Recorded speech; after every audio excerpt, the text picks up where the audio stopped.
With metabolic flexibility, it's basically your body's ability to use the primary fuel sources efficiently and effectively. So when we're talking about primary fuel sources, we're talking about carbohydrates in the form of glucose, right? And fat in the form of fatty acids and ketones. Those are kind of our two primary fuel sources when we're talking about calories and fuel. Protein is there, but protein is not, we don't really want to use protein as a fuel source. We want to use it as a recovery resource. All of the processes in our bodies, there's a lot of processes in our bodies that require protein. So it's more of, I like to look at it as kind of the building blocks, that the recovery side of things, building muscle, right? Muscle protein synthesis, all that jazz. But in terms of energy, like using energy, we want to use carbs and fats. And so in terms of metabolic flexibility, I kind of look at it on a spectrum.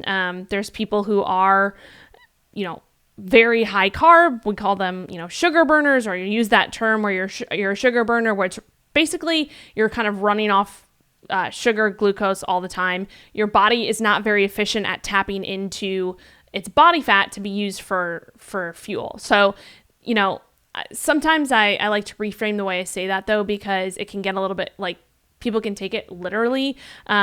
In the sense of like, if I'm a sugar burner, I'm never going to burn body fat. That's not what I'm saying. I'm just saying that it's harder for you to tap in to using fat as fuel if you're so accustomed to burning sugar, burning carbohydrates as fuel, versus someone who maybe have gone into a state of ketosis before, which is, not your average American, right?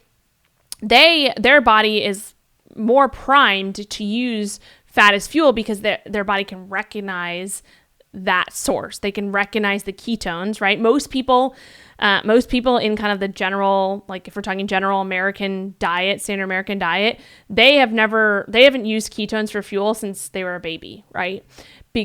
So we've kind of gotten away from that kind of primal side of things, right? Just living in our modern world.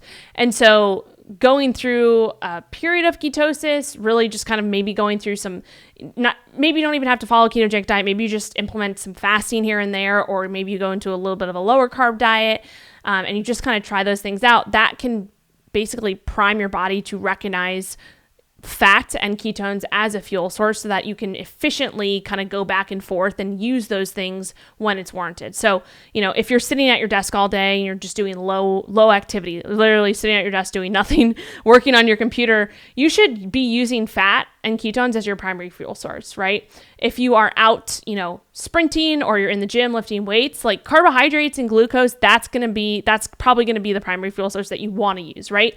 But if your body's not efficient at going back and forth between those or tapping into those, right, from both sides of the spectrum, then it's just harder to be efficient at that. It's going to cause issues down the line, there's so many different things that it can cause, right?